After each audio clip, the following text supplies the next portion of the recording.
Power star Pawan Singh के Bollywood song का नाम हो चुका है रिवील और इसी नाम को बताएंगे कि आखिरकार पावर स्टार पवन सिंह और जरीना खान का न्यू बॉलीवुड सॉन्ग का नाम क्या होने वाला है। तो आप सब वीडियो को पूरा फुल वॉच कीजिएगा। अगर अभी तक आप सब हमारे चैनल को सब्सक्राइब अगर नहीं किए हैं तो प्लीज़ चैनल सब्सक्राइब करें, वीडियो को लाइक करें, प्यार से कमेंट करें। चलिए वीडियो में आगे बढ़ते हैं, बात करते हैं भोजपुरी के पावर स्टार पवन सिंह के new incoming Bollywood song blast song के बारे में। तो आप सबको बता दूं कि पिछले 2 दिन तक पावर स्टार पवन सिंह और जरीना खान का वीडियो सॉन्ग शूट किया गया, जो कि टी सीरीज ऑफिशियल से वो सॉन्ग आने वाला है, जो कि आप सबके बीच वो सॉन्ग को जुलाई के लास्ट महीने यानी सावन जैसे ही ख़त्म होगा वैसे ही आप सबके बीच टी सीरीज ऑफिशियल के चैनल पे सॉन्ग को रिलीज कर दिया जाएगा, जिस सॉन्ग का नाम होने वाला है, सॉन्ग का नाम है आज से प्यार में है हम। जी हाँ, बॉलीवुड सॉन्ग का नाम है पावर स्टार पवन सिंह और जरीना खान का सॉन्ग, जिस सॉन्ग का नाम है आज से हम प्यार में है, जो कि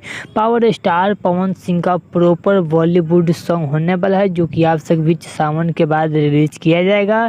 टी सीरीज के ऑफिशियल टी सीरीज के मेन चैनल से आप सबके बीच धमाका होने वाला है सावन के बाद। तो आप सब कमेंट बॉक्स में बताइएगा कि भोजपुरी के पावर स्टार पवन सिंह के बॉलीवुड सॉन्ग का नाम आप सबको कैसा लगा, कैसा नहीं, तो प्लीज़ कमेंट बॉक्स में बताइएगा। तो चलिए वीडियो अच्छा लगा तो प्लीज़ चैनल सब्सक्राइब करें, वीडियो को लाइक करें, प्यार से कमेंट करें। चलिए मिलते हैं न्यू अपडेट के साथ। तो ओके बाय।